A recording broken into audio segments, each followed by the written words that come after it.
Today, March 30th, 2020. Just giving a bit of an astrological update for today in relationship to what's going on for maybe you personally, and also what's going on with the Covid-19 and all that stuff. And also just know I will be on call today offering readings through Pixie Dust. So I'll link to them in the description of this video, and you can book an appointment with me at any time, and we can do that online because I'll be doing those appointments from home. So let's not waste any time. Let's get right into it, and hopefully I'll talk to you soon. As you can see today, March 30th, 2020, I set the chart for New York because that's become the epicenter for the whole coronavirus that we got going around. So today we have the moon in Gemini, which means that we'll be much more sensitive to our environments today, much more sensitive on a mental and emotional level, where the thoughts and the feelings seem to combine. When we become ultra sensitive or receptive to our environments, we have to watch out, right? Because this is especially a time where we can be affected by this conjunction of Jupiter and Pluto. We've been talking a lot about this. Jupiter enlarges and protects, okay? And then you have Pluto. Pluto regenerates and destroys. So right now it seems to be regenerating and keeping things flowing because of the protective qualities of Jupiter. And then the growth comes from Jupiter's enlarging qualities. Now every so often we have an aspect where the moon is going to be transiting the latter half of the sign.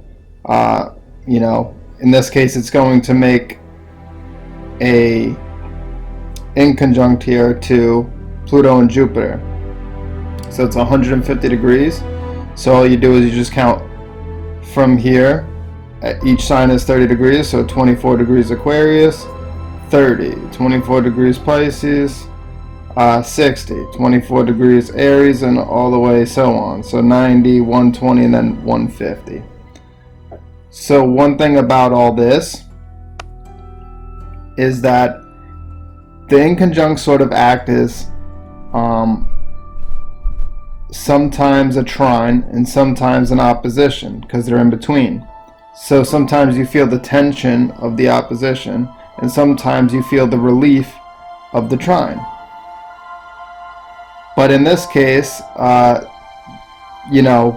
one thing I would just recommend is just to sort of do what you've been doing every time I've been making a video. And if you're one of the 10 people who've been listening, then you may have been like a little bit more cautious about how you approach your day.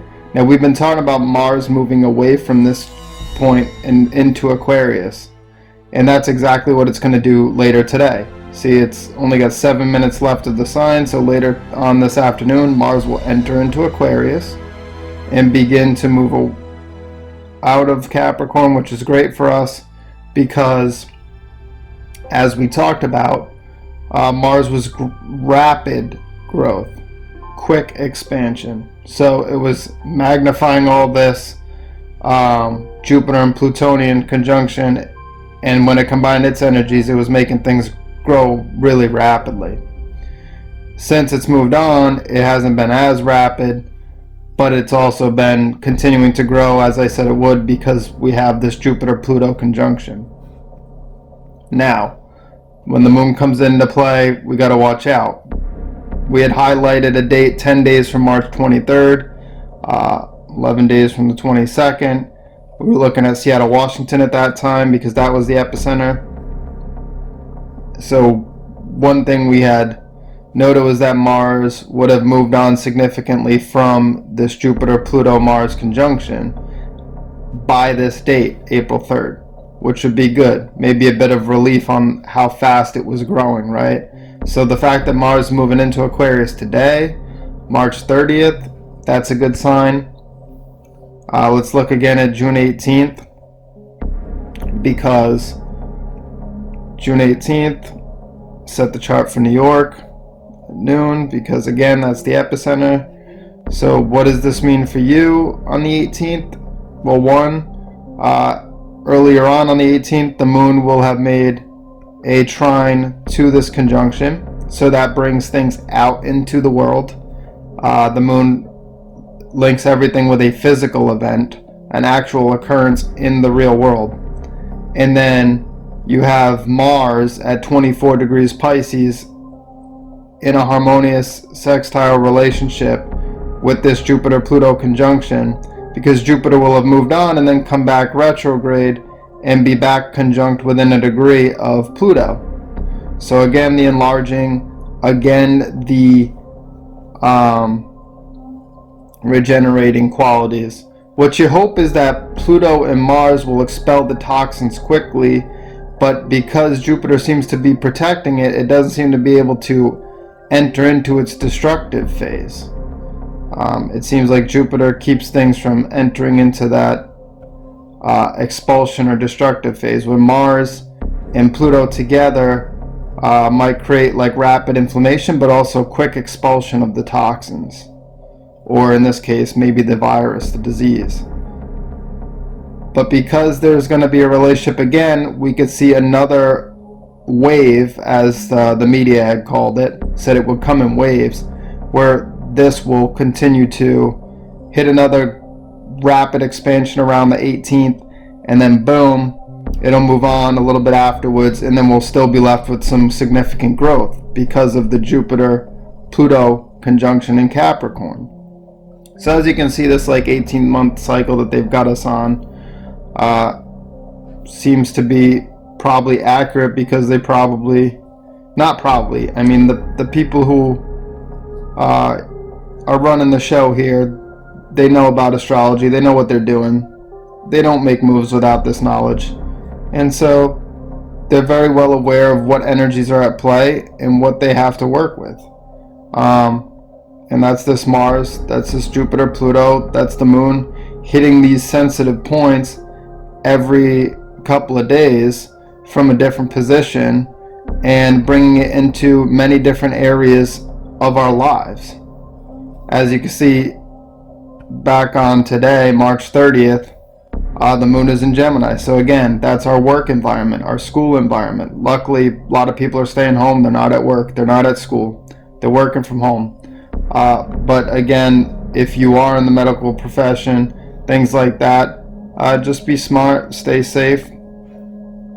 And if you have to go out, just use your head. All the way over here on August 24th, we will be looking at Mars approaching the Pluto and Jupiter conjunction from square, which is a less harmonious aspect. So there's that Pluto-Jupiter. The thing is, they won't be exactly in conjunction at this time. Usually you're looking for about a 2-degree orb. There's about a 5-degree, because Jupiter has gone past Pluto at that point by retrograde motion.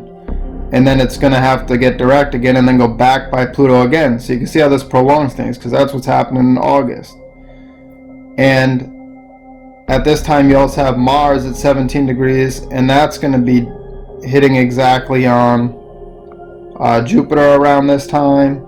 And then it's going to continue on and hit Pluto.